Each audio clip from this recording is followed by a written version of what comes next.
ఆయన చొప్పున చాలా చిట్టంగా చాలా ఖర్చ కాదు సాగుతాం ఖర్చ కాదు الحمد لله الذي لم يزل عالما قديرا هيا قيوما شفيعا بصيرا واشهد ان لا اله الا الله وحده لا شريك له نكبره تكبيرا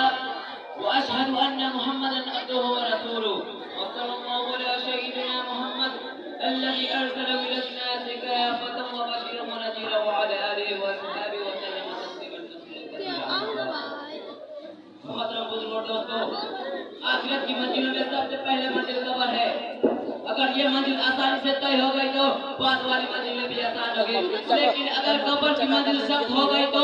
بعد والی منزلیں بھی سخت ہو گئی حضرت عثمان رضی اللہ عنہ جب کسی قبر کے پاس کھڑے ہوتے تو اس قدر ہوتے کہ ریشے مبارک آنسوں سے تر ہو جاتے تھے لوگوں ان سے کہا کہ آپ کے سامنے جنت اور دوزخ کا ذکر ہوتا ہے جنت کے ثواب اور جہنم کے عذاب کا تذکرہ ہوتا ہے مگر آپ اس پر اس قدر نہیں ہوتے جتنا قبر کو دیکھ کر ہوتے ہیں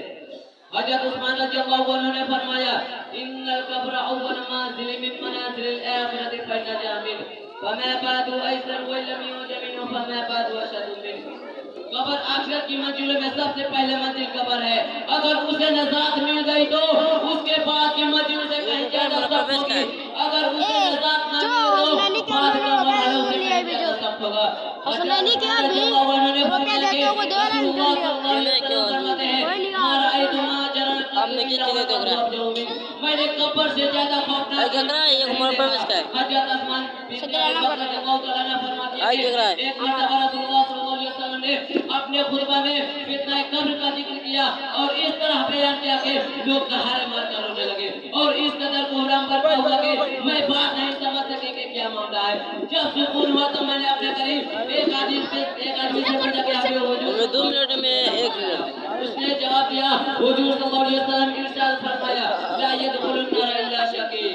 میں 10 منٹ آئیے 11 منٹ محترم دوستو کوئی دن ایسا نہیں ہو سکتا کہ جب قبر یہ نہیں کہتی ہو میں بیگانگی کا گھر ہوں میں تنہائی کا گھر ہوں میں مٹی کا گھر ہوں میں کیڑے مکوڑے کا گھر ہوں جب بردائے مومن کا فرض کیا جاتا ہے تو قبر میں چلیا میرا آنا مبارک ہو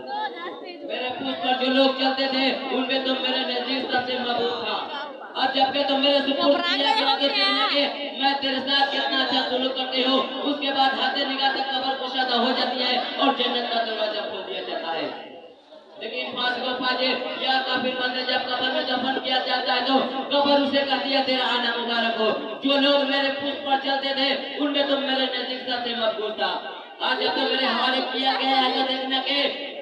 میں تجھ کو کس طرح ساجا دیتے ہوں اس کے بعد قبر اس مردہ کو اس طرح بھیج دیا کہ دائیں طرف کی پسلیاں بائیں طرف کی پسلیوں میں اور بائیں طرف کی پسلیاں دائیں طرف کی پسلیوں میں گھس جاتی ہے اور اس پر 70 اژدہے اور دوسرے روایت کے مطابق 99 اژدہے مسلط کر دیا جاتا ہے جن کا حال یہ ہوتا ہے کہ ان میں سے ایک بھی زمین پر پھونک مار دے تو قیامت تک کچھ نہ ہوگے وہ اژدہے اسے مسلسل ڈستے رہتے ہیں اور قیامت تک ڈستے رہیں گے رسول اللہ صلی اللہ علیہ وسلم فرماتے ہیں انما القبر روضۃ من ریاض الجنہ وحفرۃ من حفر النار قبر جنت کے باغوں میں سے ایک باغ ہے کیا دوزخ کے گڑھوں میں سے ایک گڑھا